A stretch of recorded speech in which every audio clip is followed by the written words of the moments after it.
지난 12일 팔레스타인 무장정파 하마스가 인질 1명을 석방했습니다.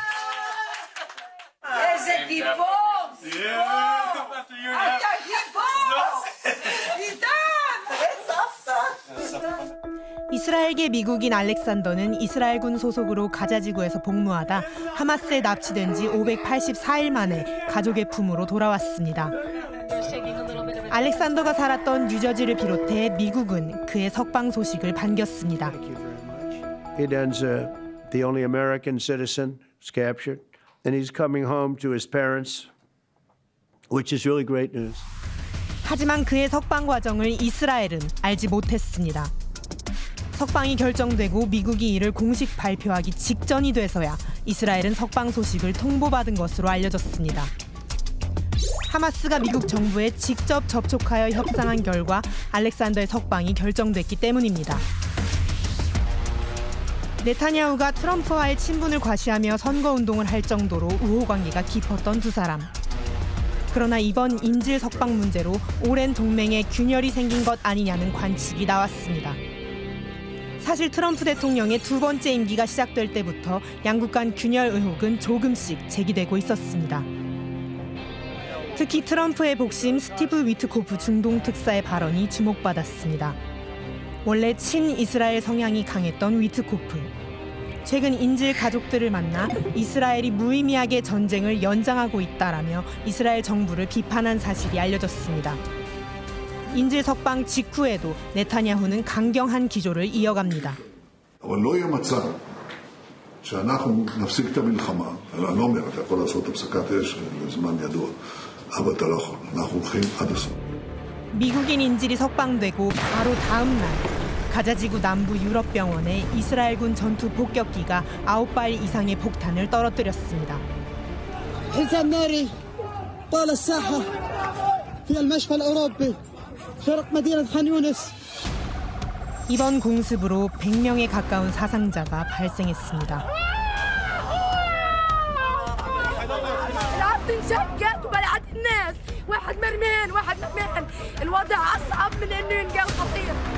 이번 공습은 휴전 협상의 걸림돌이 되는 하마스 지도자를 제거하기 위한 것으로 알려졌습니다. 무함마드 시나르는 인질 협상과 휴전 협정을 반대해온 하마스의 강경파 지도자입니다. 2023년 이스라엘 기습 공격을 주도한 하마스의 전 지도자 야히야 시나르. 그가 이스라엘군에 의해 사살된 이후 동생 무함마드가 지도자 역할을 맡았습니다. 이스라엘군은 무함마드를 제거하기 위해 병원 지하의 하마스 지휘 통제 시설을 공습한 것으로 알려졌습니다. 트럼프 대통령의 중동 순방 기간, 카타르에서 이스라엘과 하마스가 휴전 협상을 재개한 시점에 공습이 단행된 겁니다. 12일 미국인 인질 석방 이후 연달아 이어진 이스라엘의 가자지구 공습. 이스라엘이 반항아 역할을 한다는 평가가 나왔습니다. 이스라엘은 가자지구 점령과 통제를 목표로 대규모 지상군 투입 작전을 예고한 상태입니다. אנחנו בימים קרובים מאוד נכנסים בכל העוצמה. זה להשמיד את החמאס. 아직 석방되지 못한 58명의 인질. 가족들은 이스라엘 정부가 아닌 미국 대통령에게 호소합니다. Mr. President, sir, all of the Israeli people are behind you.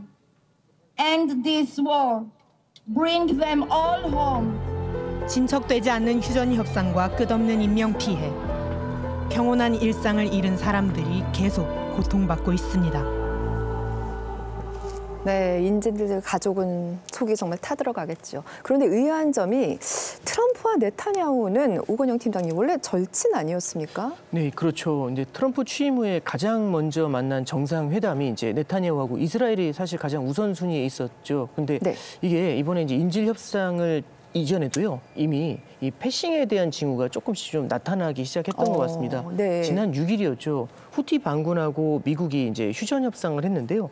이 과정에서 이스라엘하고의 사전 조율이 없었다라는 그런 얘기가 있습니다. 네. 그리고 이번에 이제 트럼프 대통령이 중동 순방을 할 때 이 과정에서도 이제 이스라엘을 빼놓고 간 거죠.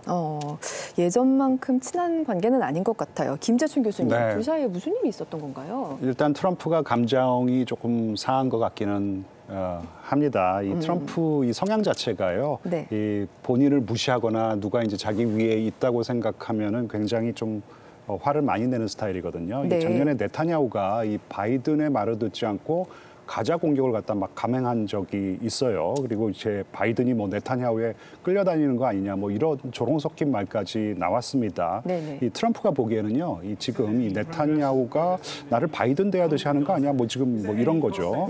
이 트럼프가 자칭 피스메이커예요. 네. 이 본인의 업적을 달성하기 위해서는 빨리 이 전쟁을 좀 마무리 짓고 싶어 하는데요.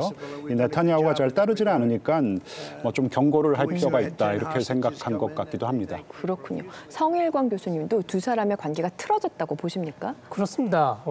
사실 트럼프 정부가 취임 성과를 내기 위해서 1월에 하마스와 이스라엘 간에 3단계 휴전안을 내놨고 어렵게 성사시켰거든요. 그럼요.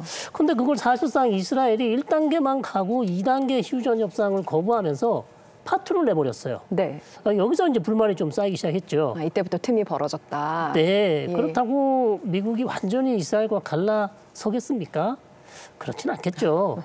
네, 김 네. 교수님 말씀대로 경고성이 짙고요. 다만 이번에 위트코프 특사가 새 휴전안을 내놨습니다. 네. 네, 인질 전원 석방, 전쟁 종식, 그리고 하마스 권력 축출 이게 골자인데 네. 하마스는 아주 긍정적입니다. 하마스는 긍정적.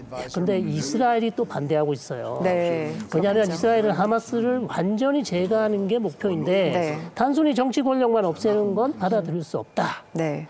이런 부분이 지금 미국에게 상당히 달갑게 느껴지지 않는 거죠. 트럼프는 전쟁을 끝내고 싶은데 지금 이스라엘은 가자지구 재점령을 놓고 지금 들어갔더라고요. 참 걱정입니다.